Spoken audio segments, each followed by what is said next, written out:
Elle correspond à l'hypothèse dans laquelle une monnaie unique africaine succéderait au franc CFA. Le professeur Nicolas Agbourou, un éminent chercheur qui a effectué des travaux approfondis sur la nature du franc CFA, a toujours proposé de garantir cette monnaie unique par les ressources naturelles immenses dont dispose l'Afrique, et ce qui est une très bonne solution. Nicolas Agbourou nous a d'ailleurs beaucoup appris sur le franc CFA et son fonctionnement. Toutefois, euh, aussi bonne que puisse paraître cette proposition, elle est dans l'état actuel des choses peu réalisable ou difficilement réalisable.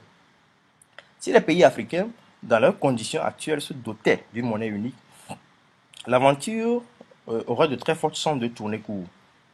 Le danger serait alors que les générations futures nous tirent de mauvaises leçons et se mettent à penser que si l'expérience a échoué, c'est que l'idée était mauvaise. Projetons-nous un peu dans ce scénario pour comprendre de quoi il s'agit. Et posons-nous d'abord une question. Est-ce qu'un pays comme l'Égypte et le Togo peuvent valablement utiliser la même monnaie? Peuvent-ils suivre des règles budgétaires communes? La réponse est évidemment non.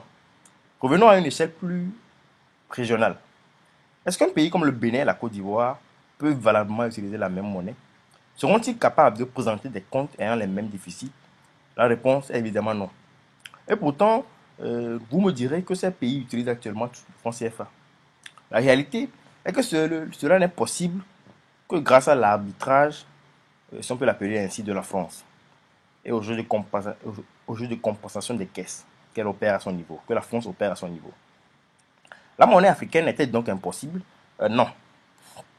Une des règles d'or en politique et dans la vie en général est que rien n'est impossible. Tout dépendra des conditions. Ce que nous disons, c'est que dans les conditions actuelles, la création d'une monnaie commune pourrait se révéler être un désastre. L'Union européenne s'est par exemple dotée de l'euro comme monnaie unique en voulant en faire le moteur de son unité. À quoi cela a-t-il abouti? Aux crises grecques, italiennes, espagnoles et portugaises. Aujourd'hui, partout en Europe, l'euro est décrié car elle ne servirait que les intérêts de la superpuissance régionale qu'est l'Allemagne. La réalité est que malgré l'évidence ou l'apparente évidence, la création d'une monnaie unique divise souvent plus les pays qu'il ne les rapproche. L'Afrique ne doit pas commettre la même erreur que l'Union européenne en se dotant d'une monnaie unique dans les conditions actuelles, qui à l'évidence ne profiterait qu'à quelques géants comme l'Afrique du Sud, l'Égypte, le Nigeria, et j'en passe. Nous allons aller plus en profondeur. Supposons que les pays africains souhaitaient créer une monnaie unique demain. Sur le continent, certains pays possèdent une industrie relativement développée par rapport aux autres, même si les standards occidentaux restent loin d'être atteints. Ces pays donc voudront naturellement avoir une monnaie faible pour pouvoir effectuer beaucoup d'exportations, pour pouvoir avoir ainsi une économie florissante. Parce que souvent ces pays sont aussi les pays qui possèdent beaucoup de matières premières, donc qui vivent principalement de l'exportation de ces matières premières ainsi que de l'exportation des produits qu'ils produisent dans des produits de leur industrie. Et de l'autre côté, beaucoup de pays, la grande majorité, ont peu de ressources naturelles et n'ont quasiment pas d'industrie. Euh, euh, Ils voudront donc, naturellement, avoir une monnaie forte pour pouvoir facilement importer ce dont ils ont besoin, tout en continuant par avoir une économie forte. À votre avis, qui gagnera, ou quelle catégorie de pays gagnera ce bras de fer? Euh, les pays forts et relativement industrialisés, bien sûr. C'est toujours les forts qui gagnent dans ce genre de situation. Vous me direz alors, pourquoi ces pays ayant peu de ressources et relativement non industrialisés ou peu industrialisés ne profiteront pas de l'occasion pour s'industrialiser en s'appuyant notamment sur les pays qui sont déjà relativement industrialisés. Même si il s'agit là d'une bonne solution, et elle prendra des décennies et plongera en attendant les pays dans une grave crise économique qui causera des troubles sociaux. Pour pouvoir éviter les fondements, et c'est ce qui va se passer, c'est que pour pouvoir éviter les fondements de leur économie, ces pays n'auront d'autre choix que de maquiller leurs comptes, ce qui finira par être découvert par les pays relativement riches. Ces pays relativement riches, donc, se sentiront floués et imposeront aux pays faussaires des cures d'austérité. Ces cures d'austérité, à leur tour, ne seront pas acceptées par les populations et les troubles sociaux vont commencer par apparaître.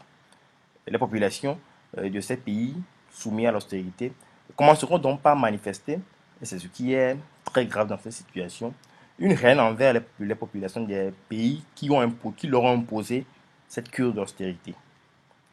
Ce qui va se passer après, c'est que la monnaie unique va voler en éclats et que dans une certaine mesure, le rêve de l'unité africaine sera compromise.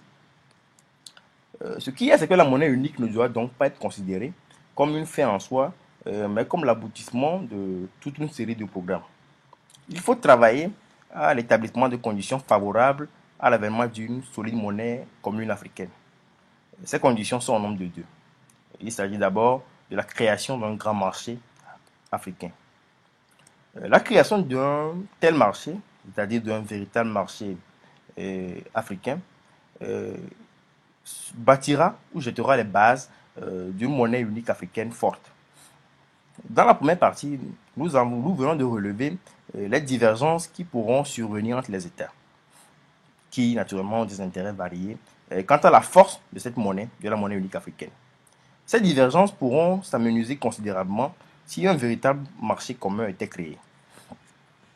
Parce que si un véritable marché commun africain existait, le fait que les pays relativement industrialisés trouveraient de larges débouchés sur le continent pour leurs produits et pour leurs matières premières les amènerait à consentir à la création d'une monnaie pouvant favoriser les pays relativement pauvres. Par exemple, si le Kenya, qui aurait tout intérêt à avoir une monnaie relativement faible, pouvait déverser ses produits sur le marché centrafricain et congolais et togolais sans embûche, il accepterait, je parle là du Kenya, que la monnaie puisse avoir une certaine force, ce qui permettrait à un pays comme la Centrafrique de pouvoir bâtir une économie forte elle aussi. La création d'un marché commun nécessite toutefois deux actes principaux ou deux conditions principales. La première condition est la suppression des barrières douanières et la seconde condition est la consécration du principe de libre circulation des biens et des personnes. Malheureusement, dans l'état actuel des choses, la création d'un marché commun en Afrique semble difficilement, semble aussi difficilement envisageable. Eh bien, nous allons voir pourquoi. Ce qui est, c'est que la création d'un marché commun n'est pas un acte théorique. La signature d'un traité instituant une zone de libre-échange pourrait n'avoir aucun effet du tout dans l'état actuel du continent africain. Certaines conditions matérielles sont nécessaires à la création effective d'un marché commun et ces conditions sont loin d'être acquises actuellement en Afrique. Prenons cet exemple très banal. Supposons que les pays de l'Afrique centrale, ceux de l'Afrique occidentale et ceux de l'Afrique australe, ainsi que ceux de l'Afrique de l'Est, signent un traité instituant un marché commun. Sur le principe, il s'agirait d'une grande avancée. Mais existe-t-il une route qui relie actuellement Nairobi à Yaoundé? Existe-t-il une route qui relie Bulawayo à Luanda? Existe-t-il une route qui relie Bangui à Dakar? Ou existe-t-il des chemins de fer qui relient ces divers pays entre eux? La réponse est un grand non. Comment alors les marchandises pourront-elles être transportées? Sans le développement des infrastructures nécessaires, l'instauration d'un marché commun en Afrique demeure pour l'heure une simple vue de l'esprit. Et sans ce marché commun, le développement de l'Afrique sera toujours retardé. Et ces territoires, c'est ce qui est dramatique, condamnés à continuer par être des colonies, car elles seront toujours tournées vers leur ancienne métropole pour l'essentiel de leurs échanges commerciaux. Les décideurs politiques et les économistes en Afrique doivent comprendre cela et doivent agir pour changer cette situation. Ainsi, une véritable politique d'infrastructure à l'échelle interafricaine doit voir le jour. Pour plus d'efficacité, il nous semble opportun, ou il serait opportun, qu'un organe spécial soit créé au sein de l'Union africaine dans le but de piloter ce projet. Et cet organe devra avoir une compétence supra-étatique. Il s'agirait donc pour les États de déléguer une partie de leurs compétences, au moins, en ce qui concerne la planification de la construction des infrastructures, à cet organe-là. Le but de cet organe, ou de ce bureau, sera clair. Doter l'Afrique d'infrastructures solides pouvant faciliter les échanges entre les États. Il est plus que temps, par exemple, de ressusciter le projet du chemin de fer reliant le Cap au Caire qu'avait débuté l'homme d'affaires britannique Sir Rhodes. Il faut que des routes traversant la jungle, que des ponts enjambant les rivières relie entre elles toutes les grandes villes du continent. Il faut qu'un boulevard parte de Nairobi euh, pour Cotonou, qu'une voie double relie Yaoundé à Lomé, qu'un chemin de fer relie Boularayo à Dakar. Il n'y a rien de fantaisiste dans ce projet. Il en va de la survie et du progrès du peuple africain. La grande question qui se pose néanmoins est où va-t-on trouver l'argent pour financer ces projets? Actuellement, la plupart des États financent à coups de milliards la construction d'infrastructures nationaux.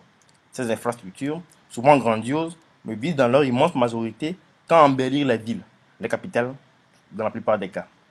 Elles ne servent pas véritablement des intérêts économiques des peuples africains. Contrairement aux routes internationales africaines ou interafricaines, qui serviront quant à eux le progrès et le développement véritable du continent. La construction des routes nationaux doit être stoppée ou retardée au profit de la construction de ces routes interafricaines. Avec une réelle volonté politique et le soutien d'un partenaire d'occasion comme la Chine, ces routes ou ces infrastructures interafricaines pourront voir le jour dans des délais très brefs.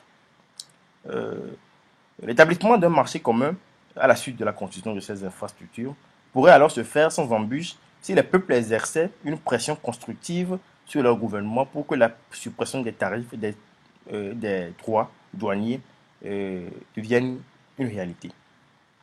L'établissement de ce marché commun permettra au pays de s'entendre sur la création d'une monnaie viable qui aurait toutes les chances de fonctionner un temps. Mais pour réellement souder cette monnaie unique, l'unité politique s'avère nécessaire. Parce que si l'Europe avait été un État fédéral, si les populations européennes et les décideurs politiques avaient pu surmonter leur chauvinisme, le vieux continent serait actuellement la première puissance économique du monde, devant la Chine et même les États-Unis. Les crises grecques, les crises italiennes et portugaises, espagnoles, auraient pu être, sinon évitées, sinon leur impact aurait pu être beaucoup minimisé. La création d'une monnaie unique en Europe fut une victoire. Et le marché commun européen est une réalité bien plus tangible que les marchés communs existants au sein de quelques petits ensembles d'États africains comme la SADC ou la CEMAC. Mais ce marché commun demeure loin d'être aussi dynamique et ouvert que le marché commun d'un État fédéral comme les États-Unis d'Amérique. Pour pouvoir gérer une monnaie unique et en faire le levier de la construction de sa puissance, l'Afrique aura besoin d'un gouvernement unique. L'Afrique devra s'unir politiquement. Si les règles budgétaires et les déficits sont décidés par un gouvernement fédéral, la monnaie unique s'en trouverait renforcée et son utilisation ne profiterait plus qu'à quelques pays, ne profiterait pas qu'à quelques pays.